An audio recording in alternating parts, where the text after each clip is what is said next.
조신 하나님 아버지, 이 시간 또 부족한 자를 세워주시니 감사합니다. 입술을 사용해 주셔서 말하는 그 말들이 땅에 있는 이 세상에 속한 것이 아니라 하나님 품에 있는 것들이요 하늘에 있는 것들 되게 하시고, 하늘에 있는 것이 세상에 펼쳐질 때에 저들이 땅에 있는 것으로 받지 아니하며 오직 영으로 받아 하늘의 것이 무엇인지 깨달아 알 수 있도록 하나님의 마음이 무엇인지 알고 그 마음을 담은 자가 되어 마음을 펼쳐낼 수 있는 진정한 그리스도인이 되어지게 도와 주시옵소서. 하나님 아버지, 정말 주께서 보실 때 진실로 사랑하는 자, 빛된 자, 생명된 자의 삶을 살게 하여 주시옵소서. 육신으로 살아가는 인간의 의와 세상의 의를 주장하며 하나님 앞에 나와 적의 의로서 정말 영광받기를 사모하는 자들이 없게 하시고, 오직 그리스도의 영광만이 나의 모든 것이 되어진 줄을 고백하고 이러한 영광으로 살기에 부족함이 없도록 우리를 축복해 주시옵소서. 여러 가지 모양으로 말씀을 듣는 심령들 큰 복 주시고 저들 모두 신령한 은혜로 넘치게 도와 주시옵소서. 아멘. 예수 이름으로 축복하고 기도했습니다. 아멘. 아멘. 요한복음 오늘 17장입니다.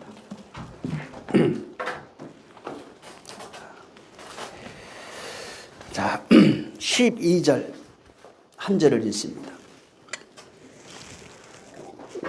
자, 요한복음 11장 12절 두 번을 자세하게 좀 읽어보세요. 시작. 내가 저희와 함께 있을 때에 내게 주신 아버지의 이름으로 저희를 보존하와 지켰나이다.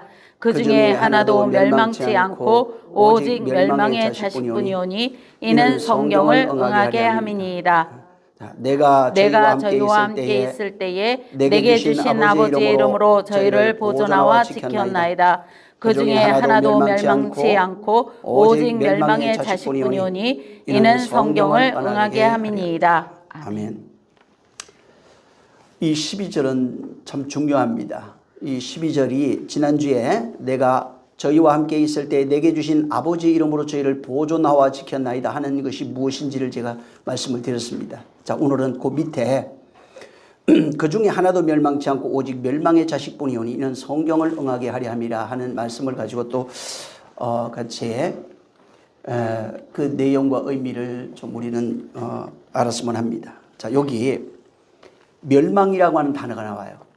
여기 멸망의 자식 할 때 멸망이라고 하는 단어가 나오는데 이거는 성경에 엄청나게 많이 기록이 되어 있어요. 이건 뭐 신구약에 멸망이라고 하는 단어는 엄청나게 기록이 되어 있는데, 사실 근데 멸망이니까 없어지다 이렇게 사전적 의미로는 많은 사람이 이해하고 있습니다. 근데 성경에서 말하고 있는 멸망의 개념이 어떤 것인지를 많은 사람이 모르고 있습니다.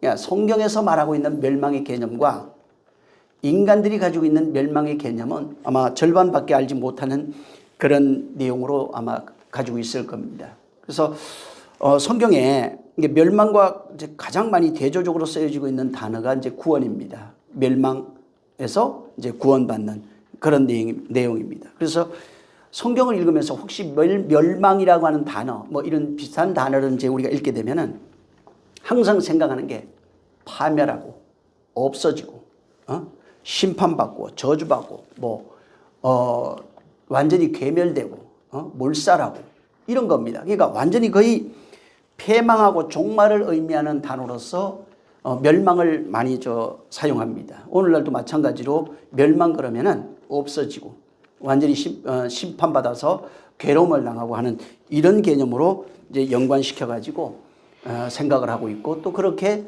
받아들이고 있는 것도 사실입니다. 그래서 멸망이라고 할 때 보통은 멸망 그러면 하나님의 구원에서 제외된 자들, 그래서 구원에서 제외돼서 심판의 결과가 멸망이라고 이제 생각하는 겁니다. 그러니까 하나님의 구원에서 제외됐기 때문에 은혜나 이런 것에 은혜나 뭐 회복 이런 거하고는 전혀 상관없는 자가 되는 겁니다. 멸망받았다 그러면 은혜가 없는 거예요. 하나님의 어떤 자비가 없는 상태를 말하는 겁니다. 그래서 멸망받은 자, 본문에 지금 멸망의 자식이라고 그러죠. 멸망받은 자 딱 그러면은 하나님의 어떤 그 신령한 복, 긍휼, 자비, 은혜, 사랑 이런 것에서 완전히 제외돼서 심판받아 저주받은 인생을 제가 말하고 있습니다. 자, 근데 항상 멸망이라고 하는 단어를 쓸 때 성경에서 중요하게 쓰여지는 것들이 있어요. 우리 요한복음 3장 잘 알죠? 16절 한번 읽어보세요. 뭐라고 되어 있는가 하면 거기에, 자, 우리 요한복음 3장 16절 읽겠습니다. 시작. 하나님이 세상을 이처럼 사랑하사 독생자를 주셨으니 이는 저를 믿는 자마다 멸망치 않고 영생을 얻게 하려 하심이라. 여기 멸망하고 같이 있는 게 있어요. 뭐예요? 멸망하고 영생이 같이 있어요. 10장을 한번 가보세요. 요한복음이니까 어차피 10장. 자, 10장에 10절을 한번 읽어보세요. 자, 시작. 도적이 오는 것은 도적질하고 죽이고 멸망시키려는 것뿐이요 내가 온 것은 양으로 생명을 얻게 하고 더 풍성히 얻게 하려는 것이라. 28절 시작. 내가 저희에게 영생을 주노니 영원히 멸망치 아니할 터이요 또 저희를 내 손에서 빼앗을 자가 없느니라. 고린도전서 1장 18절에는 제가 읽겠습니다. 십자가의 도가 멸망하는 자들에게는 미련한 것이요 구원을 받은 우리에게는 하나님의 능력이라. 십자가의 도가 멸망하는 자들에게 미련하고 구원받은 우리에게 능력이래요. 이 본문에도 지금 그렇게 돼 있는데 이제 17장 12절에 여기도 멸망하는 자가 나옵니다. 멸망하는 자. 그 다음에 성경이 응해져요. 그런데 여기에 앞에 뭐가 있냐면 보존하고 지켜지는 게 있어요. 보존하고 지켜지는 것이 있고 멸망이 있어요. 그러니까 성경은 뭐가 있냐면 항상 멸망이 있으면은 멸망하지 않는 뭐가 있어요. 뭐 구원이 있다든가 영생이 있다든가 생명이 있다든가 하나님이 뭐 지키는 것이 있다든가 보존하는 것이 있다든가 이런 것이 있어요. 그러니까 멸망이 쓰여질 때 같이 쓰여지는 내용입니다. 지난주에 그 보존이라고 하는 단어가 테레오라고 하는 단어라고 그랬어요. 그게 테레오. 그 다음에 이제 지키심이 펠라서라고 하는 이 단어입니다. 이게 하나님의 보존, 하나님의 보존하고 지킨다고 그랬죠. 하나님이 이름으로, 그게 말씀이에요. 말씀으로 보존하고 지키고 하는 거기에서 제외된 상태를 멸망이라고 합니다. 그래서 12절에는 하나님이 보존하고 지키는 자들에서 제외된 상태를 멸망으로 설명하고 있어요. 그러니까 이거 이렇게 봤을 때 우리가 보통은 멸망은 나쁜 거예요. 보존하고 지키고 그다음에 항상 멸망이 들어갈 때 아까 읽었죠. 요한복음 3장 10장 전부 다 멸망하지 않고 멸망에서 건져내어 멸망에서 이르지 않고 멸망에서 영생으로 이런 식입니다. 다. 근데 멸망이 없으면 영생이 없어요. 보존과 지켜짐이 있으려면 멸망이 있어야 돼요. 문제는 이제 그 얘기를 하고 있는데 여기 본문에서 멸망의 자식은 보통 우리가 누구로 알고 있냐면 가룟 유다라고 알고 있습니다. 당연한 얘기입니다. 여기 가룟 유다로 얘기하고 있고 이거는 구약에 아예 예언이 되어 있습니다. 멸망의 자식. 근데 가룟 유다로 얘기를 하고 있는데 가룟 유다가 하는 일이 있습니다. 자, 근데 구약에 시편 109편 6절부터 여러분이 나중에 13절을 꼭 읽어보시기 바랍니다. 거기에 뭐냐면은 그의 연수를 짧게 하시며 그의 직분을 타인에게 빼앗게 하시며 하는 이 내용이 바로 가룟 유다를 가르칩니다. 그래서 시편 109편 6절부터 13절 여기 보면은 그 가룟 유다가 어떻게 무슨 일을 하는지 어떤 일이 되는지에 대한 내용을 여기에 기록하고 있습니다. 요한복음 6장 요한복음 앞이니까 한번 보시죠. 6장에 요한복음 6장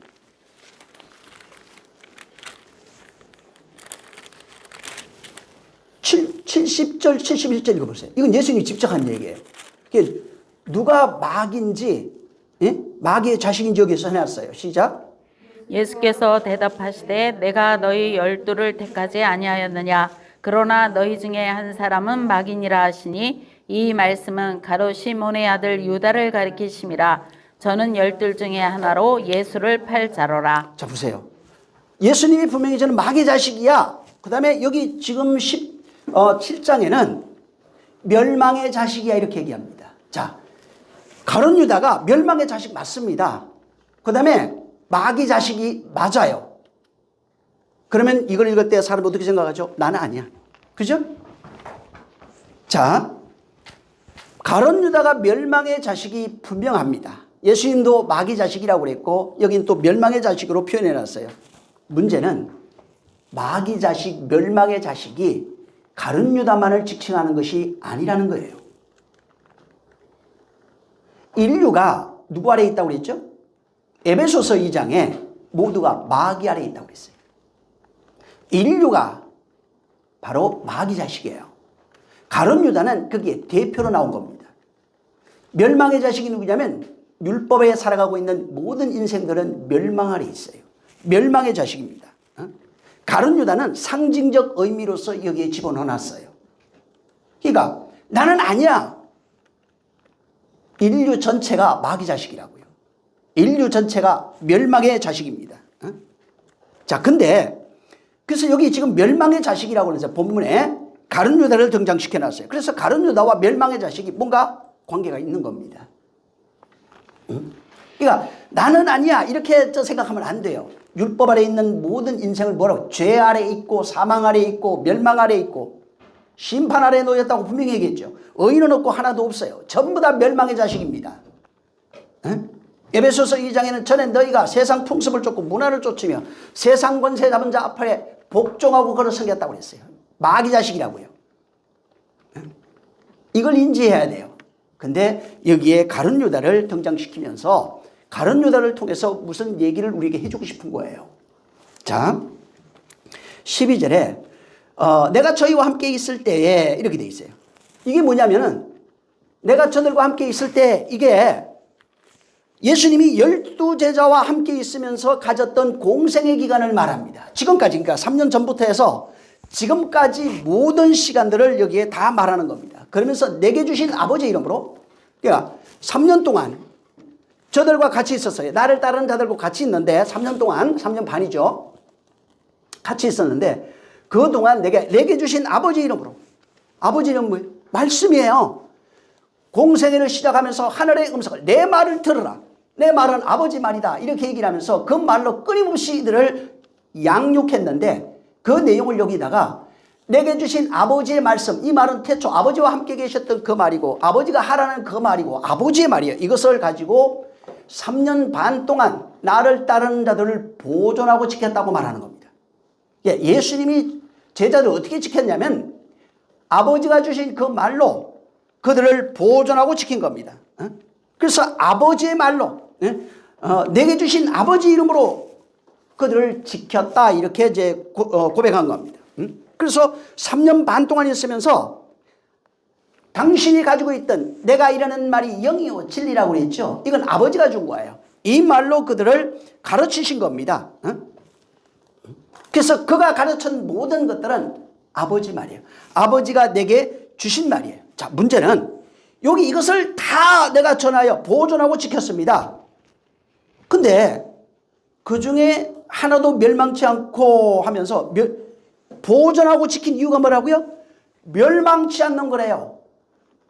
그러니까 아버지가 준 그 말, 아들 입에서 나오는 그 말로 보존되고 지켜진 자는 뭐가 된다고요? 멸망치 않는답니다. 그리고 이제 오직 멸망의 자식 하나뿐인데 이것은 뭐라고 얘기했어요? 보존하고 지키는 것이 아버지의 말로 보존하고 지키는 것이 성경이 응하는 것이고 멸망의 자식이 멸망받는 것이 성경이 응하는 거예요. 그러니까 12를 불렀어요. 제자들. 자, 12를 불렀는데 주님의 말은 뭐냐면 12 중에 11은 아버지 말로 보존되고 지켜졌대요. 똑같이 신앙생활하고 똑같이 했어요. 자, 11은 내게 주신 아버지의 말로 저들을 보존하고 지켰습니다. 문제는 하나는 그렇게 하지 못했습니다. 하나는 아니라는 겁니다. 자, 11은 지켜졌는데 하나는 못 지켜졌습니다. 이것은 성경을 응하게 하려 함입니다. 여기 내용이 이 얘기예요. 11은 지켰습니다. 하나는 지켜지지 못했습니다. 이것은 성경을 응하게 하려 함입니다. 이렇게 얘기합니다. 자, 그런데 여기 지금 멸망의 자식이 나오는데 자, 하나가 누구냐면 멸망의 자식이라고 그랬어요. 이거는 우리가 보통 이 얘기를 들으면 아까도 얘기했지만 멸망의 자식. 이거는 처음부터 예정론을 가지고 있는 사람은 어떻게 생각하냐면 하나님이 태초에 지옥 들어갈 사람과 천국 들어갈 사람을 예비해 놔가지고 예수님을 따르는 제자들 중에도 가룟 유다는 천국 들어가지 못할 자로 예정되고 택정되었다고 말합니다. 여기 이 얘기를 하는 게 아니에요. 하나님이 예정과 선택에서 제외됐다고 하는 내용을 멸망의 자식으로 얘기한 것이 아닙니다. 예수님은 12를 택하셨어요. 분명히 가룟 유다도 예수님이 택하신 자 중에 하나입니다. 그리고 3년 반을 예수님이 똑같이 쫓아다녔어요. 그래서 동행아 나를 따르라 한 이후로부터 가룟 유다는 예수님의 사역을 같이 봤어요. 그분의 말을 같이 들었고 그분의 사역을 같이 봤고 또 그분이 일하시는 모든 그 표적, 기사, 이적 것들을 같이 경험한 사람이에요. 지속적으로 하나님의 말씀을 배웠고 들었고 그것을 알았던 사람이에요. 자, 근데 그를 가리켜서 멸망의 자식이라고 합니다. 잘 보면은 처음부터 내용으로 같이 예수님 불러서 같이 말씀을 듣고 배우고 공부하고 자고 그가 하시는 모든 이적과 표적을 다 본 사람이에요. 예수님이 그거 몰랐을까? 자, 가룟 유다가 하나님이 태초부터 하나님의 선택에서 제외된 자라고 말하면 안 됩니다. 자, 물론 궁극적인 결과론적으로 본다면은 하나님의 선택에서 제외됐다라고 얘기를 할지라도 뭐 틀렸다 이렇게 얘기할 수는 없어요. 근데 그 내용은 온전한 성경을 얘기하는 것은 아니에요. 그냥 절반 정도 그냥 얘기할 수 있는 얘기고 가룟 유다를 통해서 하나님이 무엇을 우리에게 주고자 하시는 그 뜻이 있어요. 가룟 유다가 말씀을 듣습니다. 믿었으니까 예수 따라다녔을 거 아니에요. 예수 안 믿었으면 안 쫓아다녔겠죠. 그 사람이 근데 3년 반을 쫓아다녔는데 그 믿음이 없었다. 뭐 하나님의 말씀을 안 믿었다. 이런 식으로 접근한다면 이 성경은 풀리지가 않는 겁니다. 그래서 믿음이 없었기 때문에 구원에 세워됐고 믿음이 없었기 때문에 해서 멸망을 받는 것이다. 또 가룟 유다 같이 오늘날도 교회 다녀도 멸망받을 자식이 나올 수밖에 없다라고 이렇게 그냥 일반적 교리로 이걸 적용하면은 여기에 있는 말씀이 우리에게 해석이 되지 않는 겁니다. 자, 여기 가룟 유다에 대해서 멸망의 자식이라고 예수님 얘기했어요. 자, 근데 멸망의 자식이라는 단어의 원문에 들어가면 어떻게 나오냐면 호휘오스 호 아폴레이아라고 하는 단어예요. 이거는 휘오스는 뭐냐면 아들이라는 뜻입니다. 그 아들 이런 거예요. 휘오스는 아들이고 아폴레이아는 멸망, 파괴, 소멸 이런 뜻이 갖고 있어요. 그래서 이게 아폴레이아는 아폴림이라고 하는 그 동사에서 이제 그 유래하거든요. 근데 이 아폴림이는 뭐냐면 멸망시키다, 상실하다, 죽다, 뭐 잃어버리다 이런 뜻을 갖고 있는 겁니다. 자, 근데 아폴리미가 쓰여져 있는 성경 구절들을 이렇게 쭉 보면은 아까 우리 읽었죠? 멸망에 대한 그 내용들을 요한복음 3장, 10장 이런 데 고린도전서 1장을 읽었어요. 거기도 멸망과 영생이 같이 나와요, 항상. 자, 근데 아폴림이라고 하는 단어도 마찬가지예요. 여기 자, 한 군데만 읽어보겠습니다. 마태복음 5장 29절 30절 읽어보세요.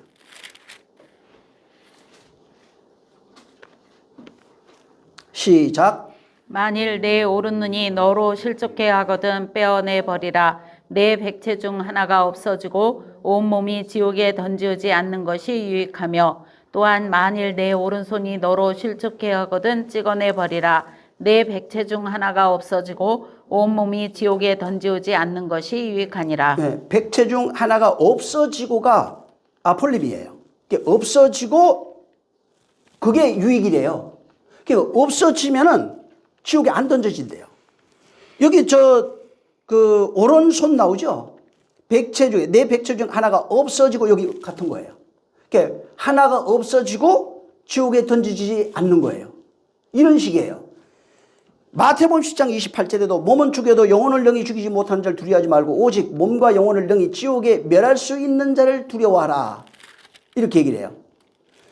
마태복음 21장 41절에도 악한 자들을 진멸하고 포도원을 제때 열매를 바칠 만한 다른 농부에게 세를 줄지니 할 때 진멸하고가 아플렘입니다. 그래, 멸하고 나면은 다른 농부에게 뭐가 세가 들어가요. 그 다음에 22장 7절에도 임금이 노하여 군대를 보내어 그 살인자들을 진멸하고 그 동네를 불사르고 나와요. 불사르고 난 이후에 뭐가 이루어져요. 누가복음 15장 그 6절에서 6절, 8절, 24절 보면 나의 이런 양 할 때 이런이 전부 다 이겁니다. 이런 양, 이것을 찾아내요. 이러면 등불을 찾아내요. 등불에서 켜고 드라카마를 찾아내요. 이거예요. 그러니까 이러면은 찾아내는 거예요. 진멸하면은 다른 농부에게로 가요, 뭐가. 24절에도 아들이 죽었다가 다시 살아나요. 그래서 내가 잃었다가 다시 얻었다고 그래요. 그러니까 뭔가 잃고 난 이후에 반드시 찾아내요. 잃고 나면 그걸 다시 얻는 단어로 이렇게 쓰는 거예요. 그래서 아폴레이아 이게 멸망, 또 파멸, 뭐 허비, 낭비 이런 건데 이 아폴레미는 멸망시키다, 죽이다, 완전히 죽여버려야 돼요. 죽고 나면은 완전히 죽어야 뭐 옮겨지는 거예요. 다시 찾아지는 거예요. 잃어버리면 다시 찾는 거예요. 누가복음 19장 그 10절에도 인자가 온 것은 잃어버린 자를 찾아 구원하는 거예요. 그러니까 잃어버려야 다시 찾아요. 잃어버린 자를 찾아서 구원해내는 거예요. 그러니까 잃어버려진 거예요. 그러니까 그걸 단어로 들어가면 멸망시켜버린 거예요. 죽어버린 거예요. 그러니까 원문에는 멸망시키다, 파멸시키다, 뭐 이런 식이에요. 완전히 없어져요. 소멸되다, 뭐 이런 식이 이걸로 나가요. 그러니까 그렇게 되면은 찾아내요. 다시 살려내요. 얻어요. 잃었던 것을 다시 찾고, 멸망된 것을 다시 구원하고 이런 걸로 되어 있는 겁니다. 그래서 아필림이라고 하는 단어가 들어가 있는 구절들을 이렇게 보면은 멸망이라고 하는 것이 끝이 아니에요. 전부 다. 하나님이 쓰시는 멸망이라고 하는 단어는 시작이에요. 그러니까 끝이 아니라 멸망은 회복을 기다리고 있는 상태를 말해요. 전부 다. 뭐 구원을 기다리고 있는 상태예요. 영생을 기다리고 있는 상태예요. 멸망이 돼야 영생이 되는 겁니다. 멸망이 없으면 영생이 될 수가 없어요. 그래서 성경에 항상 같이 나오는 게 뭐냐면 이게 파괴가 먼저 있어요. 파괴, 소멸, 멸망 이게 먼저 있어요. 그래서 항상 파괴시키고 다시 세워요. 예수님도 반드시 죽어야 다시 살아요. 없어져야 다시 일어나는 겁니다. 그래서 멸망이라고 하는 것 자체가 없어지는 거잖아요. 우리가 보통 사전적 없어지다 그런 의미를 갖고 있는데 근데 이 성경에서는 그것이 최종적인 목적이 아니고 목표에 도달하기 위한 어떤 상태, 어떤 구원을 기다리고 있는 어떤 상태. 그래서 멸망이라고 하는 단어가 시작을 의미해요. 어떤 시작, 이것을 통해서 뭘 얻어내기 위한 과정으로서의 멸망을 설명하고 있어요. 다. 세상에서 멸망은 그냥 끝난 겁니다. 근데 성경에는 그렇게 말하는 게 아니고 성경은 멸망은 시작이에요. 어떤 것을 얻어내기 위한 과정을 위해서 멸망이라고 하는 단어를 써가지고 멸망시키고 구원하고 멸망시키고 잃어버렸다가 다시 찾고 빼앗겼다가 다시 얻고 이런 식으로 돼 있다고요. 그러니까 멸망은 끝이 아니라고요. 시작을 의미하는 거예요. 하나님이 무엇을 주기 위한 과정으로서 필연적으로 있어야 하는 그걸 말하는 겁니다. 예를 들면은 한 나라가 멸망하죠. 전쟁이 일어나서 멸망했어요. 멸망하면 어떤 일이 있어요? 다른 나라가 반드시 세워집니다. 전쟁이 일어나면 다른 나라가 반드시 세워져요. 우리나라도 지금 북한하고 이렇게 전쟁이 중단되는 상태죠. 전쟁이 일어나면 지금 휴전인데 지금 붙으면 아마 한 나라는 없어질 거예요. 모르죠. 또 어떤 강대국이 개입을 해서 어떻게 될지 몰라요. 문제는 뭐냐면 그게 과정이라고요. 어떤 전쟁이 일어나면, 멸망이 일어나면, 심판이 일어나면은 거기에 바로 다른 것이 세워지는 것을 말하는 겁니다. 그래서 아폴리미는 뭐냐면 잃었다가 다시 찾는 거예요. 파멸해서 구원해낸 거예요. 죽은 것을 살려내는 거예요. 빼앗긴 것을 다시 찾는 거예요. 이런 의미로서 이 아필림이라고 하는 단어를 쓰고 있는 거예요. 그러니까 멸망 들어가면 끝이다 이렇게 생각하면 안 돼요. 그걸 통해서 하나님이 과정, 하나님이 구원하는 그 사역의 과정의 시작이라고요. 무엇을 얻어내기 위한, 무엇을 주기 위한 그런 과정이라고요. 그래서 요한복음 아까 3장 읽었는데 3장 15절에 보면은, 자, 3장 15절 한번 읽어보세요. 거기. 시작. 이는 저를 믿는 자마다 영생을 얻게 하려 하심이니라. 예, 영생을 믿는 자에게 영생을 주게 하는 거예요. 16절에는 믿는 자는 멸망하지 아니하고 영생을 얻어요. 36절에 가면은 아들을 믿는 자는 영생이 있고 아들을 순종하지 아니한 자는 영생을 보지 못하고 도리어 하나님의 진노가 그 머리 위에 머물러 있느니라. 이렇게 돼 있어요. 당연히 머물러 있죠. 믿지 않는 자 자체는 이미 심판 아래 놓여 있다고요. 근데 거기서 건져내야 되는 거예요. 여기 지금 여기 여러분 읽었던 15절, 16절, 36절을 잘 읽어보면, 자, 예수 믿으면 영생 얻는다는 거잖아요. 멸망하지 않고 영생을 얻는다는 거죠. 반대로 어떻게 생각하냐면, 그러면 예수 안 믿으면 멸망해가지고 죽여버리겠다, 이런 것으로 보이잖아요. 그 얘기가 아니라고요. 잘 읽어보면 그 얘기가 아니에요. 무슨 얘기냐면 믿음이 없는 상태 자체가 멸망이라고요. 지금 여기 15절, 16절, 36절 여기 보면은 믿음이 없는 것 자체가 멸망 상태라고요. 안 믿었기 때문에 지옥 가는 게 아니라 믿으면 구원이라고요. 멸망에서 구원된다는 얘기를 하고 있는 것이고, 안 믿는 것 상태가 지금 인정하지 않는 상태, 믿음이 없는 상태 자체가 멸망이라고요. 안 믿어서 지옥 간다고 이 얘기를 하는 게 아니라고요. 지금 믿음이 없는 상태가 멸망이에요. 거기서 구원해내겠다라고 하는 것을 말하는 겁니다. 그러니까 이미 멸망 상태에 놓여 있다고요. 인류는 멸망 상태에 놓여 있는 겁니다. 그래서 여기 15절부터 이하로 쭉 읽어보면, 계속해서 읽어보면 어떤 내용이 나오냐면 믿음이 없는 상태가 멸망이다 이렇게 얘기했어요. 믿음이 없는 상태는 영생이 없는 것이다 이렇게 얘기하고 있어요. 믿음이 없는 것은 하나님이 없는 것이다 이렇게 얘기하고 있어요. 그러니까 영생이 없고 믿음이 없고 생명이 없는 게 뭔지 아느냐? 그게 하나님의 진노가 하나님의 진노가 그 위에 머물러 있는 것과 같은 거잖아 이렇게 얘기한 거예요. 애시당초 안 믿는 것, 멸망의 상태는 그냥 하나님의 진노가 그 머리에 있는 거하고 같은 거잖아. 하나님의 진노가 있는 거잖아.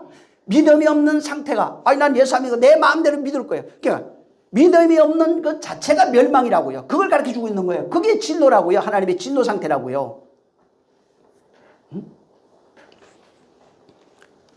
그래서 멸망은 안 믿으면 멸망이고 믿으면 구원해주고 어떤 평가라는 이야기가 아니에요. 지금 인류의 존재적 상태를 설명해주고 있는 거예요. 거기서 나오라고 말하고 있는 겁니다.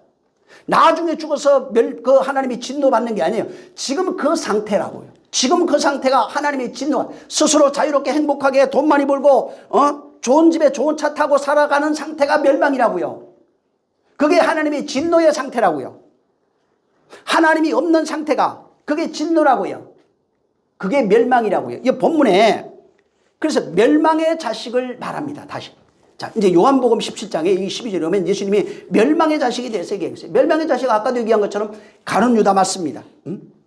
자, 근데 잘 보세요. 유다 있죠. 가롯 유다예요. 가롯이라고 하는 단어는 지명입니다. 유다는 이 사람의 이름이에요. 유다는 야곱과 그 레아 사이에 태어난 넷째 아들입니다. 그러니까 12아들 중에 넷째 아들이 바로 이 유다입니다. 자, 근데 유다라고 하는 이름이 개인 이름이었는데 이게 나중에 이스라엘 민족의 이름이 돼요. 유대민족이라고 그러죠, 지금. 그게 이제 유다를 얘기를 하는 겁니다. 유대민족, 그 다음에 이스라엘 민족에 가리키는 그런 의미를 가지고 있는 겁니다. 그 다음에 이제 갸롯이라는 이 단어는 여러분이 사전도 찾아보면은 이스카리옷이라고 하는 단어예요. 이게 이제 지명이에요. 지명인데 그냥 해석하면은 그냥 여러분 사전에 그렇게 나와 있어요. 이스카리옷 출신의 유다 이렇게 해놨습니다. 그러니까 가룟 유다가 누구냐면 가룟, 쉽게 말해서 갸롯이라고 하는 그 지명, 거기 출신의 유다라 이렇게 얘기한 겁니다.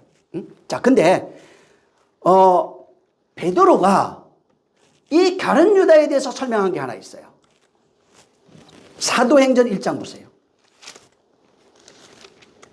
여기 굉장히 중요해요. 사람들은 이거 그냥 읽는데 여기 정말 중요해요. 1장 16절부터 20절까지 읽어보세요. 가룟 유다에 대한 얘기를 여기 썼어요. 자, 시작. 형제들아, 성령이 다윗의 입을 의탁하사 예수 잡는 자들을 지로한 유다를 가리켜 미리 말씀하신 성경이 응하였으니 마땅하도다. 이 사람이 본래 우리 수 가운데 참여하여 이 직무의 한 부분을 맡았던 자라.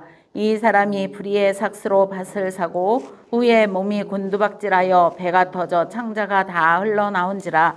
이 일이 예루살렘에 사는 모든 사람에게 알게 되어 본 방언에 그 밭을 이르되 아겔다마라 하니 이는 피밭이라는 뜻이라. 시편에 기록하였으되 그의 거처로 황폐하게 하시며 거기 거하는 자가 없게 하소서 하였고 또 일렀으되 그 직분을 타인이 취하게 하소서 하였도다. 예.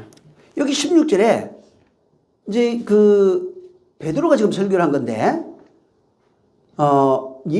가룟 유다에 대해서 뭐라고 하냐? 예수를 잡는 지로한 유다 이렇게 돼 있어요. 이게 지로가 길잡이라는 뜻입니다. 그러니까 예수 잡는 자들의 길잡이가 된 유다 이런 뜻이에요. 예수를 잡는 자들의 길잡이가 되었다 이렇게 얘기했고 18절에 가면 불의의 싹스를 가지고 밭을 사요. 했대요. 근데 그 밭의 이름이 아겔다마입니다. 근데 이 아겔다마의 뜻이 피밭이라고 하는 뜻입니다. 그리고 20절에 가서는 그의 직분을 타인에게 취하게 하소서 해서 마띠아라는 사람을 얻게 돼 있어요. 그 내용이 여기 있는 겁니다. 자, 베드로가 가룟 유다를 가리켜서 예수 잡는 자의 길잡이가 된 그 유다라는 뜻입니다. 이 잡는이라고 하는 단어가 신람바노라는 뜻이에요. 이게 붙잡다, 포획하다, 뭐 임신하다 이런 뜻이에요. 이 단어로 이게 많이 쓰여져요. 자, 근데 이 성경에 보면은 예수를 잡으러 오는 자들이 누구예요? 유대인들이에요. 유대인들, 율법주의자들, 여기 바리새인 이런 겁니다. 그러니까 통칭해서 율법주의자들이에요. 그리고 그들은 유대주의자들입니다. 자, 그래서 근데 이 단어가 이게 신람바노라는 단어가 예수를 잡으러 오는 이런 자들에 대하여 이걸 썼어요. 길잡이, 잡는 자. 그래서 이 실바노라고 하는 단어를 썼고 또 예수님이 사역하는 기간 동안에도 이 단어를 여러 번 썼는데 누구를 향해서 전부 다 지칭하고 있냐면은 율법주의자나 바리새인들이나 서기관 같이 이렇게 유대주의에 속해 있는 자들, 율법주의에 속해 있는 자들을 향해서 바로 신람바노라는 단어를 굉장히 많이 썼고 그들에게 썼고 또 바울도 이걸 썼는데 왜 예수가 임신했잖아요. 마리아가 예수를 임신했잖아요. 그 임신했을 때 임신하다 하는 단어로 이 단어를 썼어요. 그러니까 임신하는 것, 그 다음에 이제 아까도 얘기한 것처럼 그런 유대주의자들, 율법주의자들을 향해서 이거를 많이 썼습니다. 자, 마태복음 26장 55절 이하에 쭉 보면은 칼과 뭉치를 가지고 나를 잡으러 왔노라 할 때 그 잡으러가 이 단어예요. 그러니까 뭘 잡는 거예요. 칼과 뭉치를 가지고 거기에 누가 왔냐면은 유대주의자들이에요. 율법주의자들, 바리새인, 서기관 이런 것들입니다. 장로들. 이런 자들이 예수를 잡으러 왔어요. 그때 이걸 썼어요. 그 다음에 이제 누가복음 1장 38절에 내가 잉태하여 할 때 잉이라고 하는 단어, 내가라는 단어는 없어요, 원래는. 그냥 잉이에요, 그냥. 잉태하여 할 때 잉입니다. 거기가 이 단어, 임신하라 하는 단어로 이 단어를 쓴 겁니다. 그래서 뭔가 임신하고 붙잡다 하는 의미로 할 때 이 단어를 써요. 그 다음에 이제 길잡이가 이제 나오는데, 여기 이제 지로라고 되어 있죠, 여기는. 이건 한문이에요. 이게 이제 우리나라 말로 번역하면 길잡이입니다. 자, 길잡이인데 길잡이가 호데고스라고 하는 단어예요. 그러니까 호데고스는 인도자, 길잡이, 안내자 이런 겁니다. 근데 이 단어는 길이라고 하는 단어가 호도스입니다. 호도스. 그 다음에 지도하다, 인도하다 할 때 단어가 헤게오마이라고 하는 단어예요. 이 두 단어가 합쳐져 가고 호데고스라고 하는 단어예요. 근데 이 호데고스는 예수님도 많이 썼고 그 다음에 바울도 많이 썼는데 대개 보면은 부정적으로 썼어요. 이 단어는, 호데고스는 인도자, 길잡이 이걸 전부 다 부정적인 걸로 썼어요. 자, 부정적으로 썼는데 그 의미가 뭐냐면 율법 아래 갇혀서, 율법 아래 갇혀서 맹인이 된 사람들을 지칭할 때 이 단어를 써요. 율법 아래 있는 사람들을 맹인이라고 그랬죠. 그들을 가리켰을 때 이 단어를 썼는데, 쉽게 말하면 맹인이 인도할 때 그거예요. 유대주의자, 율법주의자들이 맹인이라고 설명하고 있고, 그 맹인된 자가 맹인들을, 하늘의 것을 보지 못하고 있는 자들을 인도하고 가르칠 때에 바로 이 단어를 쓴 거예요. 그래서 유대주의자, 율법주의자, 율례와 도덕주의자를 지칭할 때 이 단어를 쓰신 거예요. 비판하고 정죄할 때. 그래서 마태복음 23장 16절에도 화 있을진저 눈먼 인도자야 할 때 그거예요.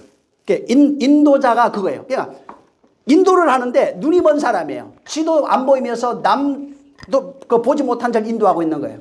지도 듣지 못하면서 듣지 못하는 자를 인도하고 있는 상태를 말하고 있는 겁니다. 그래서 마태복음 23장 24절 맹인된 인도자요. 로마서 2장 19절에 맹인의 길을 인도하는 자요. 어둠이 있는 자요. 빛이요. 이렇게 얘기해요.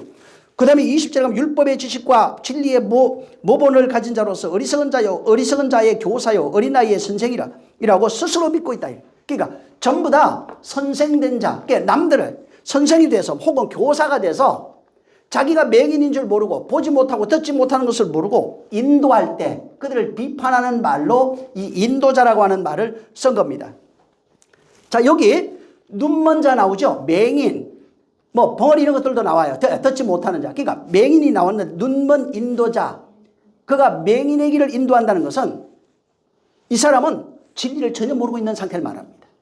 선악이라고 하는 두 개, 선악의 욕망에 사로잡혀 있는 사람이에요. 그러니까 자기가 가지고 있는 선악의 욕망에 사로잡혀서 그 선악의 욕망을 가지고 다른 사람을 인도하고 있는 상태예요. 그러니까 율법주의자가 율법 아래 속해 있는 자들을 자기가 가지고 있는 율법으로 가르치고 있는 상태를 말합니다. 그걸 눈먼 인도자, 소경이라고 말한 거예요. 그러니까 소경은 진리를 보지 못하고 있는 모든 사람이 소경이에요. 그러면서 그 소경이 소경인 줄 모르고 자기가 율법 아래 속해 있는 자예요. 율법 아래 속해 있는 자인 줄 모르고 공부하고 열심히 신학을 하고 노력을 해서 연구해서 자기가 눈먼 자가 아니라고 착각을 하고 소경의 인도자가, 소경이 소경을 인도하는 자가 되어버렸다는 겁니다. 그래서 예수님이 소경이 소경을 인도한다고 그런 거예요. 율법주의자요, 유대주의자요. 사망 아래 있는 자가 사망으로 다시 인도하는 거예요. 그래서 맹인이 맹인을 인도하면 둘 다 구덩이 빠져요. 그 구덩이가 무지개예요. 어둠에 빠진다고요. 전부 다. 사망 아래 놓이네. 여전히 생명으로 갈 수 없다고 하는 것을 지칭하는 겁니다. 자, 근데 여기 지금 사도행전에 베드로가 예수를 잡는 자들의 길잡이, 지도가 된 유다라고 말합니다. 잡는 자들의 길잡이가 되었대요. 그러니까 예수를 잡으려고 하는 자들이 유대인들이라고요. 율법주의자들이에요. 그들을 예수께로 인도하는 자가 됐다는 겁니다. 예수님은 진리죠. 자, 예수를 잡으려고 하는 자가 유대주의자, 율법주의자들입니다. 자, 근데 그들을 율법 아래 있는 모든 자들을 통칭한 거예요. 그들의 대표가 유대주의자, 율법주의자라고요. 자, 그걸 인도하는 사람이 누구냐면 유다예요. 유다가 지금 예수를 잡으려고 하는 사람들을 끌고 가고 있는 거예요. 예수는 진리예요. 예수는 진리인데 진리이신 예수를 율법으로 잡는 그 끝, 율법의 그 끝, 율법의 끝이 예수님이 율법을 어떻게 완성하죠? 말씀이 육신되어 오신 게 율법이에요. 율법의 육체의 죄를 정하사 율법이 완성되는 모습이 그가 율법 육체가 죽어야 돼요. 그러면 율법이 완성이 돼요. 인간들은 율법 자체예요. 율법 아래 사로잡혀 있는 거예요. 예수께로 인도하. 율법이 뭐 한다고 그랬죠? 율법은 몽학 선생이 되어, 바울이 얘기했죠. 몽학 선생이 되어 율법 아래 있는 자를 어디로 끌고 가고 있다고요? 예수 앞으로 끌고 가고 있는 거예요. 율법이 몽학 선생이 돼요. 여기는 지금 사람을 등장시켰어요. 율법주의자, 유대주의자.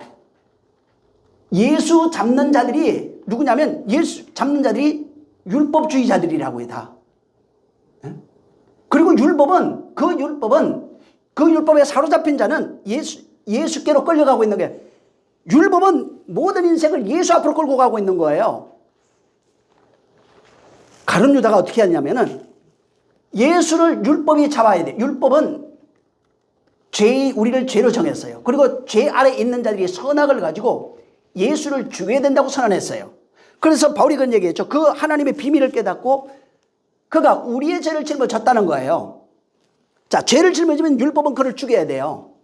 여기 율법주의자, 유대주의자들이 예수를 잡으려고 하는데 그 끝을 가룟 유다가 가리키고 있어요. 가룟 유다가 저기야 이렇게 얘기해요. 가룟 유다가 죽는 길을 가르쳐 줬어요. 근데 가르쳐 줄 때 뭘 했냐면 은 30을 받아요. 예수 잡는 자들을 유다가 여기야 이렇게 가르쳐. 여기야 끝이야. 여기 끝이라고. 요게 율법이 끝이라고. 여기가 마지막이야 라고 유다가 가르쳐 줬고, 가룟 유다는 그 대가로, 보세요, 여기가 끝이야, 여기 마지막이야 이렇게 가르쳐 준 대가로 은 30을 받았어요. 은 30을 받고 예수를 가르쳐 줬어요. 팔았다 이게요. 은 30을 가져서 받고 여기야 이렇게 가르쳐 줘. 끝이야 여기가. 모든 율법의 끝이 여기야 하라고 가르쳐 줬다고요. 그리고 그 대가로 은 30을 받았어요. 자, 은 30을 받았는데 어떻게 했냐면 예수님이 가가지고 십자가야 형이라고 하는 유죄를 선언받아 버려요.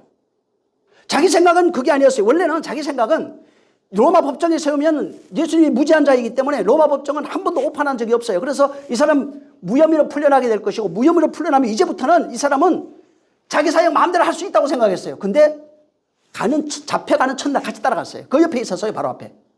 자기가 하는 일이 떳떳하다고 생각했고 부끄러움이 없었어요. 근데 그날 로마 법정이 오판을 내려버렸어요. 예수를 사형에 온도해버린 거예요. 너무 충격이 돼가지고 이건 아니라고 그랬어요. 그러면서 뭐라고 그래요? 무죄한 사람이라고. 무죄한 사람이야. 저분은 저 사람 죽어야 될 사람이 아니라고. 유일하게 가룟 유다만 이걸 선언했어요. 그가 한 일은 뭐냐면 여기야 여기 끝이야 라고 가르쳐주고 그 대가를 받고, 근데 오판하는 것을 보고 어떻게 했냐면 돈을 가져다가 다시 누구에게 줬어요? 그 대제사장에게 갖다 줬어요. 자, 대제사장에게 돌려주는 얘기가 시간이 없으니까 여러분 마태복음 27장 3절부터 쭉 읽어보시기 바랍니다. 그래갖고 10절에 읽어보면 거기 뭐가 나오냐면 7절에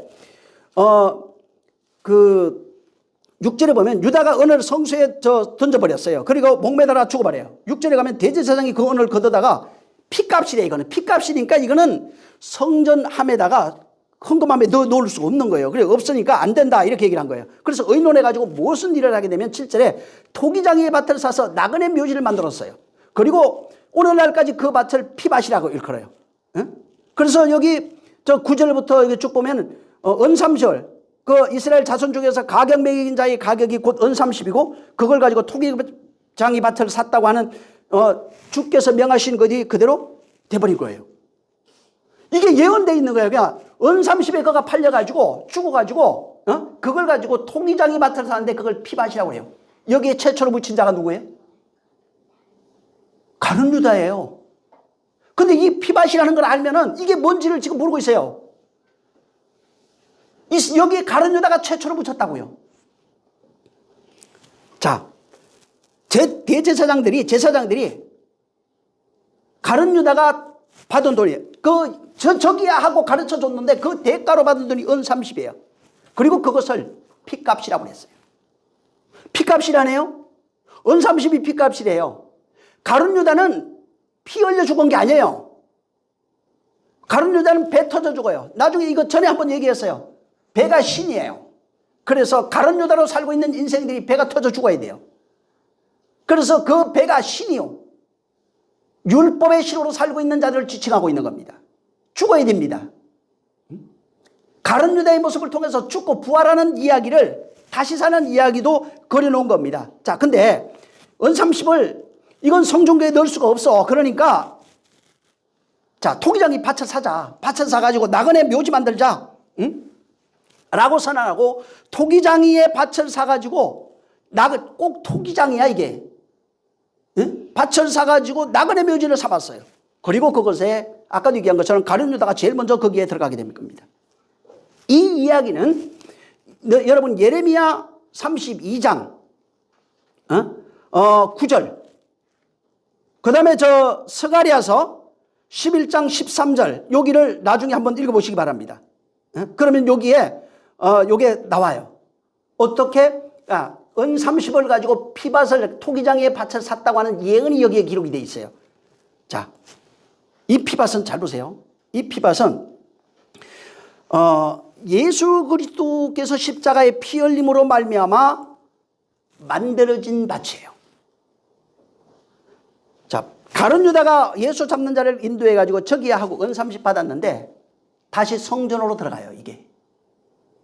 근데 성전에 그 옛 성전이 아닙니다.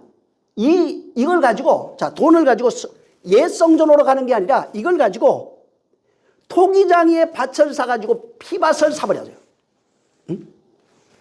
쉽게 말하면 은 30이라고 하는 것에 팔려가지고 예수님이 그 돈을, 하나님은 그 돈을 가지고 예수께서 십자가에 흘린 그 피값으로 산 밭이 피밭이라고요. 피값으로 산 밭이 새로운 밭이라고요. 뭐예요 이게? 이게 뭘 것 같아요? 이게 옛 성전에 들어가지 아니하고 하나님은 이 돈을 가져가다가, 하나님은 토기장이라고 그랬죠. 토기장이에요. 토기장이 하나님이 원하는 밭을 샀어요. 그게 피밭이에요. 예수께서 십자가에 흘린 피로서 산 그 밭이 교회입니다. 여러분이라고요. 응? 예수님이 피 흘려 사신 피밭이 바로 교회라고요. 근데 여기에 조건이 있어요. 반드시 죽어야 돼요. 이 피밭에 묻히려면은 반드시 죽어야 되는 거예요. 응? 아갈데마는 아겔데마라고 하는 이것은 바로 피밭이에요. 은 30에 산 거예요. 응? 가장 먼저 여기에 매장된 사람이 가룟 유다입니다. 유대주의자, 율법주의자를 예수께로 인도한, 진리신 예수께로 인도해서 그 예수를 죽게 한 가룟 유다예요. 그래서 예수님이 그를 가리키니까, 가룟 유다가 가리키니까 율법주의자, 율법된 자들이, 선악을 판단하는 자들이 바로 그를 십자가에 달아서 살해합니다. 살해해서 거기에서 살해하면서 흘린 피, 그 피값으로 바로 밭을 하나 사가지고 묘지를 만들어 온 거예요. 예수 안에서 그리스도와 함께 죽는 자들은 전부 다 피밭에 묻히는 거예요. 이 토기장의 피밭, 가룟 유다가 예수를 잡는 자를 인도해서 받은 그 피값으로, 그걸 하나님이 다시 받으셔서 그걸 가지고 하나님이 받으신 그것으로 토기장의 밭을 사버린 겁니다. 오늘날 교회된 자들을 말하고 있는 겁니다. 그래서 율법 안에서, 가룟 유다는 율법 안에서 가장 먼저 죽은 자예요. 율법 안에서 예수와 함께 죽는 자들, 율법으로 예수가 죽었죠. 율법으로 죽은 겁니다. 율법을 완전케 하게 죽은 거예요.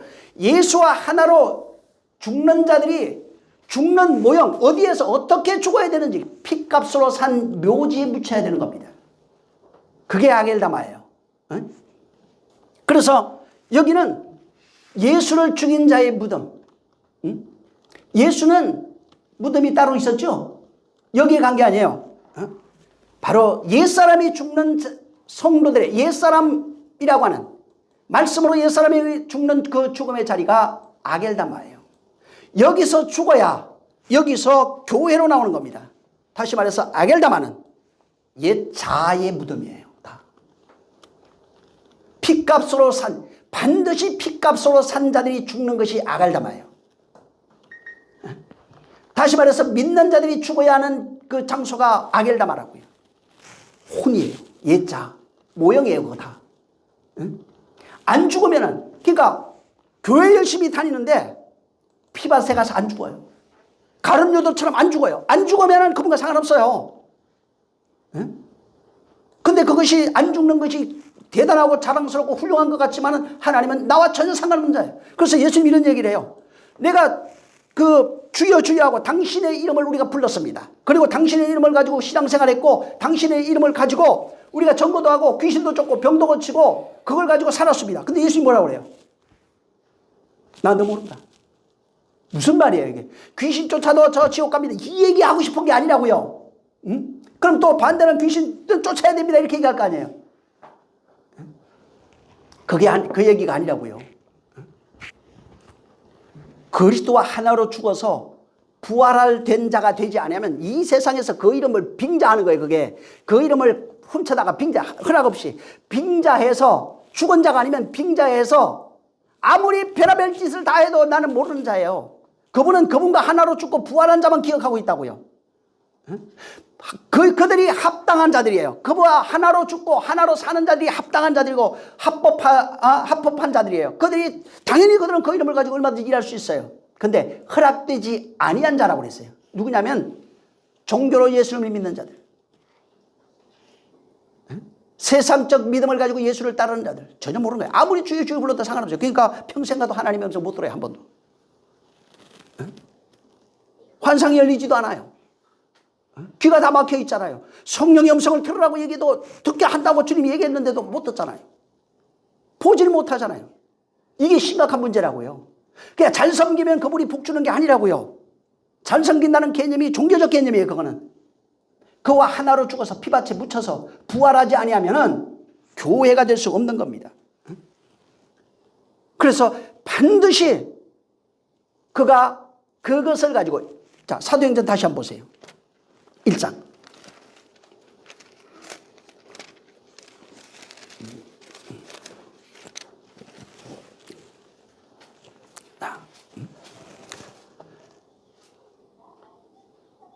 자, 여기 19절에 아겔다마라고 하는 피밭을 샀죠. 이제 이건 시편에 기록이 되어 있답니다. 그 시편 기록을 가지고 이제 한 거예요.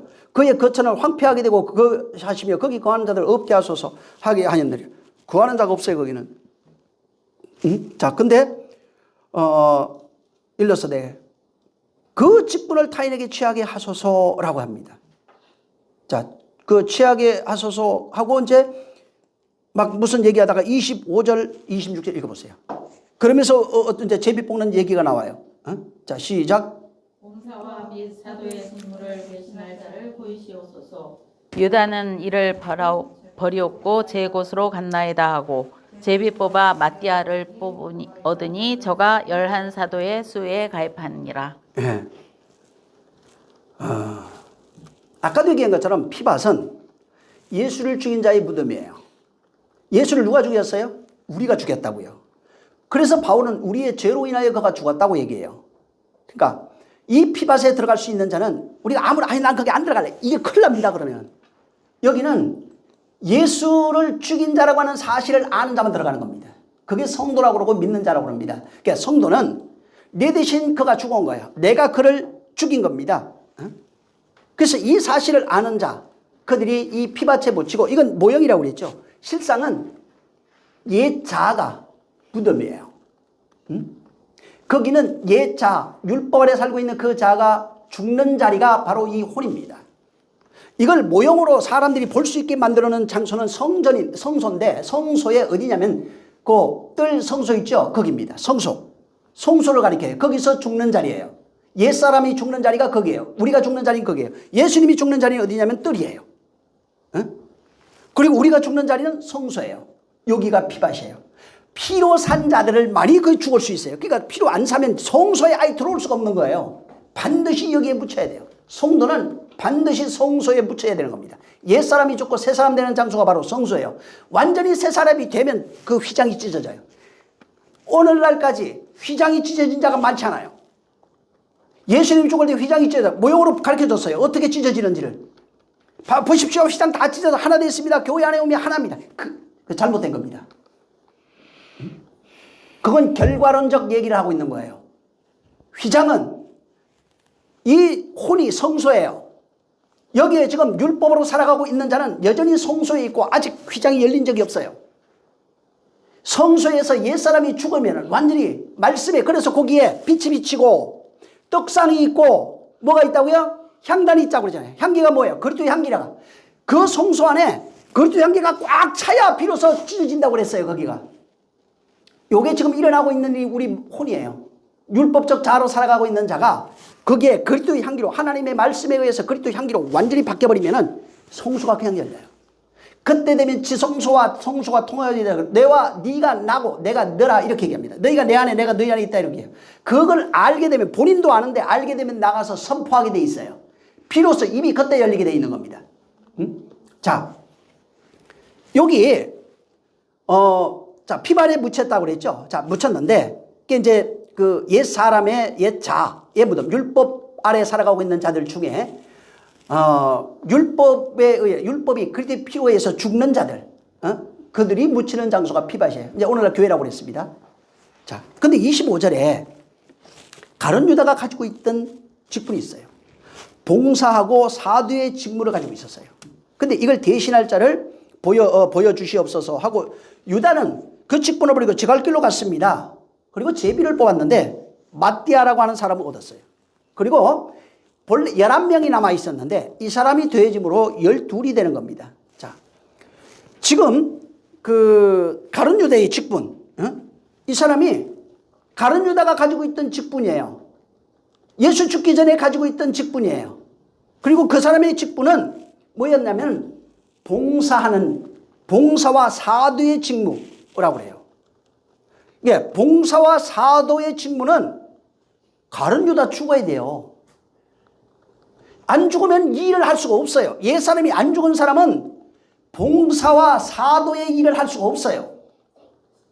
그래서 가룟 유다가 죽습니다.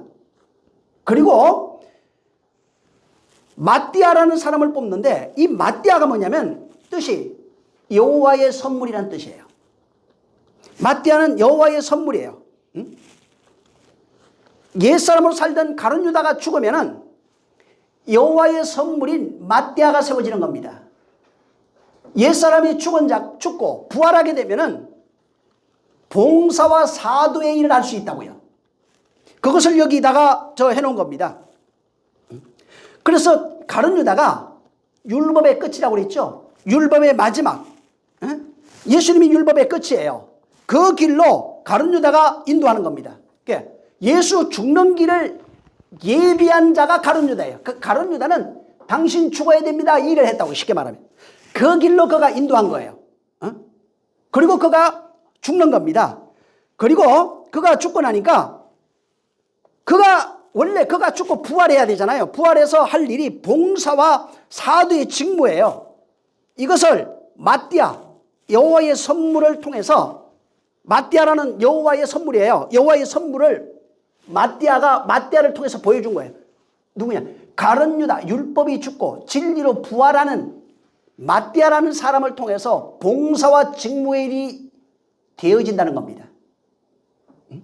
그러니까 죽음이 없고 부활이 없는 사람은 봉사와 직무를 할 수가 없어요. 그래서 이 가룟 유다를 통해 가지고 뭘 얘기를 해주고 싶으냐면, 아겔다마라고 그랬죠. 피밭. 토기장의 피밭을 산 이 아겔다마, 곧 그 멸망의 자식이 가룟 유다예요. 멸망의 자식인데 그 가룟 유다를 등장시킨 거예요. 멸망의 자식이 아겔다마에서 죽어야 돼요. 멸망의 자식인 우리예요. 우리가 전부 다 피밭에서 죽어야 돼요. 그래야 성도가 돼요. 멸망의 자식이라고 하는 율법 아래 있는 인생이 가룟 유다를 통해서 보여준 거예요. 네가 가룟 유다야, 예수 죽인 자야, 이렇게 얘기를 하는 겁니다. 당신 죽어야 돼 한 자가 우리라고요. 이걸 깨달은 자예요. 이런 사람은 전부 다 아겔다마라고 하는 피밭에서 죽어야 돼요. 죽게 되면은 하나님이 그를 다시 살리는 거예요. 하나님이 그를 다시 살려 12 제자라고 하는 교회를 완성시키는 내용이에요. 여기 지금 마띠아를 통해서 12이 하나라고 하는, 12이라고 하는 교회를 완성시키는 그 내용을 말하고 있는 겁니다. 그래서 실제 옛사람으로 살아가고 있는 우리의 옛 자아가 아겔다마라고 하는 거기에 죽는 겁니다. 거기 무덤에 들어가는 거예요. 이것을 예수님이 뭐라고 설명했냐면, 이건 비유로 보여진 것이고 너희가 나와 하나로 죽지 아니하면 나와 상관없는 거예요. 그래서 바울도 로마서 6장에 예수와 함께 물속에 들어감으로써 죽고 물속에서 나올 때 다시 부활하는 것이다 이렇게 얘기를 하는 겁니다. 이것을 아겔다마라고 하는 무덤을 통해서 율법 아래에 있는 가룟 유다로 살아가고 있는 우리가 거기서 죽고 거기서 하나님이 다시 살려서 열둘이라고 하는 마띠아를 통해서 하나님의 선물, 은혜의 선물을 통해서 마띠아라고 하는 이 선물을 통해서 열둘이라고 하는 교회로 거듭나서 살아가는 존재가 되게 하는 겁니다. 그래서 열둘이라고 하는 교회가 되면은 이때부터 봉사하는 일과 사도의 일을 하게 돼 있는 거예요. 이게 구원받은 성도들의 인생이라고요. 마띠아로 살아가고 있는, 하나님의 은혜를 받아 마띠아로 살아가고 있는 자가 거기서 죽고 부활한 자들이라고요. 이렇게 마띠아로 살아가는 자들이 뭘 하게 돼 있냐면 봉사일을 하며 사도의 직무를 하게 돼 있는 거예요. 섬기는 일을 하게 돼 있는 거예요. 이게 구원받은 성도의 삶이고 인생입니다. 그러니까 구원받았습니다, 교회 다녔습니다, 이게 아니라고요. 이게 아니라 반드시 죽어야 되고 하나님의 은혜의 선물인 마띠아로 살아가는 삶이 되어야 된다고요. 봉사하는 일과, 봉사라니까 또 교회 청소한다는 얘기가 아니에요. 하나님의 봉사라고요. 그 봉사를 깨 하나님의 섬김을 받은 자가 그 섬김으로 섬기게 돼 있어요. 이걸 구제라고 표현해놨어요. 또 국률이라고도 얘기해놨어요. 다른 말로 멸망의 자식이 죽어서 영생의 아들이 되는 내용을 써놓은 겁니다. 여기에 본문에는 멸망의 자식으로 살아가 있는 우리가 죽고 그 다음에 영생의 아들로 다시 나온다는 겁니다. 그리고 영생의 아들이 살아가는 그 삶을 여기다가 얘기하는 겁니다. 성도라고 하는 존재는 옛사람으로 살았어요. 율법 아래 살았어요. 율법적 자아로 사는 거예요. 근데 예수께서 십자가에서 피 흘려 죽은 겁니다. 피 흘려 죽으면서 우리도 그와 함께 십자가에 달려서 죽었어요.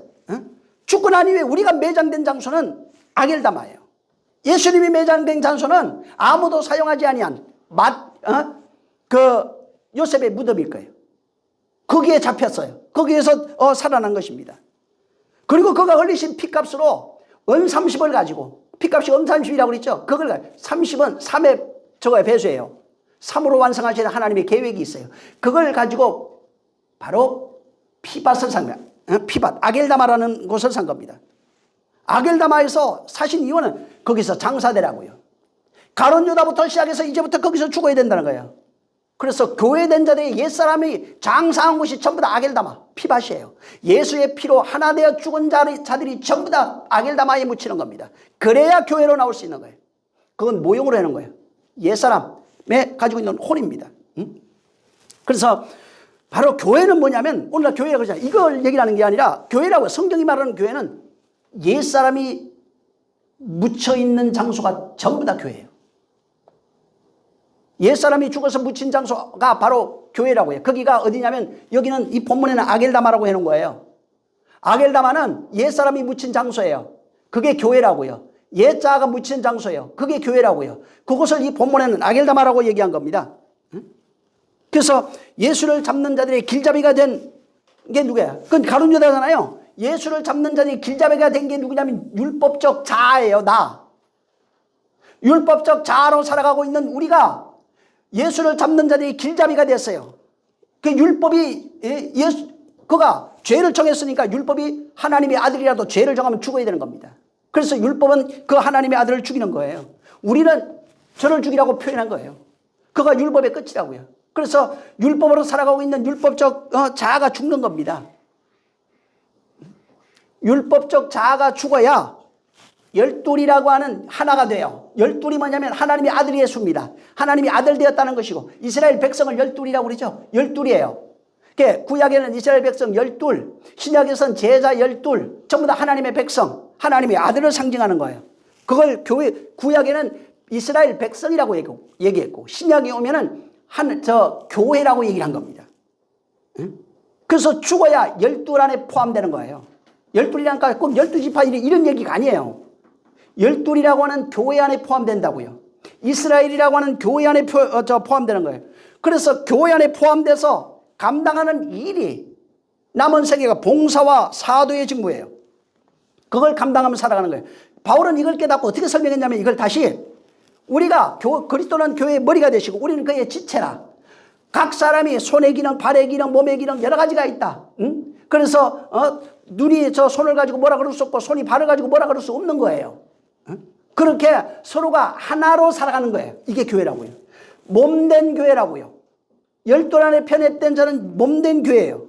그래서 교회는 피밧 아겔다마라고 하는 이곳, 바울이 설명한 건 교회입니다. 거기에서 반드시 죽고 새롭게 태어난 존재들이에요.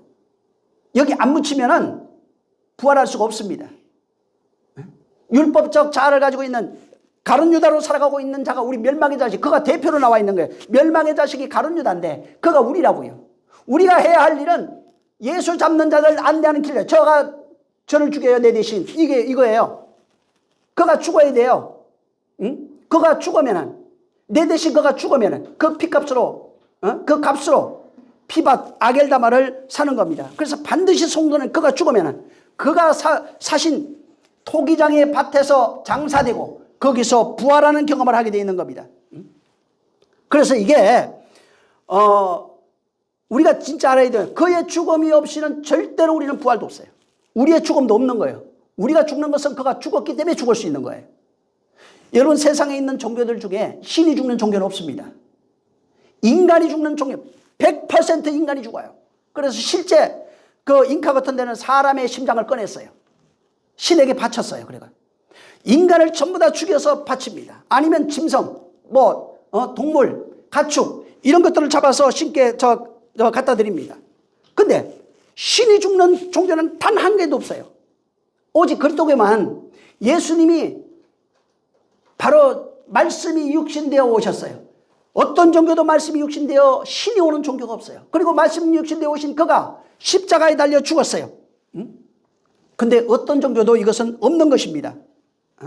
근데 말씀이 육신되어 오신 이가 십자가에 달려 죽고 그 죽으면서 대가로 받은 피밧 가룟 유다가 하나님께 드렸어요. 그는 죄 없는 자였다고 드렸어요. 그러니까 그것을 하나님이 받으셔서 인류를 구원하는 피밧을 사버린 거예요. 피밧을 사서 거기에서 모든 인류가 거기에서 장사지게 해놓은 겁니다. 그래서 모든 인류가 죽는 자리를 피밧 아겔다마로 정해놓으신 거예요. 거기서 죽어서 다시 죽으면 하나님이 다시, 예수님이 얘기했죠. 내가 죽으면 내가 다시 살리리라. 믿는 자는 죽어도 내가 살리는 거예요. 거기서 그리스도 하나로 죽은 자는 반드시 살려냅니다. 그러면 거기서 교회가 되는 거예요. 야, 성도가 죽는 자리가 아겔다마요. 거기서 부활해서 교회되는 자리가 바로 아겔다마가 되는 겁니다. 그래서 아겔다마는 어떤 의미에서 무덤 맞아요. 무덤인데 자궁이에요. 어둠인데 자궁이라고요. 그 무덤은, 아겔다마는 생명이 잉태되는 장소인 자궁이에요. 옛사람이 죽는 무덤이지만은 생명이 잉태되는 자궁이기도 한 겁니다. 쉽게 말해서 가룟 유다라고 하는 것을 통해 가지고 등장시켜서 가룟 유다가 죽어서 아겔다마 무덤에 들어가는 겁니다. 그리고 들어가면 누가 나오냐면 마띠아라고 하는 바로 존재로 부활해요. 부활해서 12 교회 안에 그가 가입해서 이제부터는 봉사와 사도의 일을 하는 게 마띠아라고요. 그러니까 가룟 유다 마띠아로 두 개를 놓고 죽어야 될 자와 사는 자, 은혜로 사는 자를 등장시켜서 이 죽고 마띠아로 부활하면, 가룟 유다가 죽어서 마띠아로 부활하면 사도와 봉사의 일을 감당하는 바로 교회가 된다고 하는 것을 여기에 상징해 놓은 겁니다. 그래서 누가 봉사하느냐? 부활한 자만 하는 거예요. 교회 가서 봉사합니다. 하나님이 말하는 봉사는 그게 아니에요. 말씀 봉사에다. 봉사하는 일과 그 다음에 사도의 일을 다 같이 하게 돼 있어요. 그래서 가룟 유다는 우리예요. 가룟 유다로 살아가고 있는 우리들입니다. 우리가 어떻게 죽냐면은 그리스도의 죽음으로 말미암아 믿음을 통해서 그의 죽음에 연합하게 돼 있어요. 연합하면은 그와 하나로 죽어요. 그분으로 하나로 죽는 모습이 뭐냐면 말씀으로 죽는다는 얘기예요. 쉽게 말해서 성수에서 하나님의 말씀으로 죽는 겁니다. 그 다음에 죽음에, 거기서 뭐가 되면 죽음의 자리인 그 성수에서 생명이 잉태돼서 부활로 나오는 거예요. 그러니까 이게 하나님의 말씀에 의해서 그리스도 하나로 죽는 이것은 성경이 응하게 하려 함이에요. 여기 본문에 그렇죠. 이것은 성경을 응하게 하려 함이라. 뭐냐면 피밧에서 죽음과 부활이 있는 것은 성경이 응해지는 일이라고요. 이게 하나님의 뜻이라고요. 그리스도와 우리가 하나로 죽는 그분 죽는 것, 그와 하나로 죽어서 피밭에 묻히고 거기에서 다시 부활해서 마띠아로 부활해서 봉사일과 직무를 사도의 직무를 감당하는 것은 성경이 응하게 하는 일이라고요. 이게 하나님의 뜻이라고요. 그래서 가룟 유다만 보면 안 되고 가룟 유다와 마띠아를 통해서 하나님이 하시고자 하는 그 일들을 우리에게 말씀해 주신 거예요. 하나님의 말씀이 구약에 예언되어 있죠. 그 예언하신 그 말씀이 가룟 유다를 통해서 어떻게 이루어지는지를 설명해 주신 거예요. 그리고 그걸 통해서 말씀이 육신되어 오시니까 죽어야 된다고 얘기했어요. 죽어야 되는 겁니다. 그 가룟 유다로 살아가고 있는 우리가 죽어야 되는 거예요. 근데 죽으면은 어디에 묻혀야 되냐면은 바로 피밭 아겔다마입니다. 그래서 가룟 유다가 제일 먼저 묻혔어요, 거기. 그걸 보여주는 거예요. 거기서 제일 먼저 묻히고 거기서 부활한 자가 마띠아예요. 하나님의 은혜로 부활한 자가 바로 마띠아라고요. 마띠아가 이제 해야 할 일은 봉사하는 일과 사도의 직무를 다하는 거예요. 남은 생에는 누가 살아요? 새로운 옛 인격이 죽고 옛 자아가 죽고 새 자아가 살아나서 남은 생애 동안 해야 할 일은 봉사와 사도의 직무를 다하는 겁니다. 무슨 얘기냐면 내가 가지고 있는 하늘의 양식, 요셉 얘기예요. 하늘의 양식을 내가 관정하는 자가 돼서 그 양식을 때를 따라 양식을 나눠줄 수 있는 자를 찾는 겁니다. 이게 사도의 일이요 봉사하는 일이에요. 근데 죽음과 부활을 경험하지 못한 자는 양식을 나눠줄 수가 없는 겁니다. 우리는 내가 가지고 있는 이 직분, 이게 내가 뭔지를 알아야 돼요.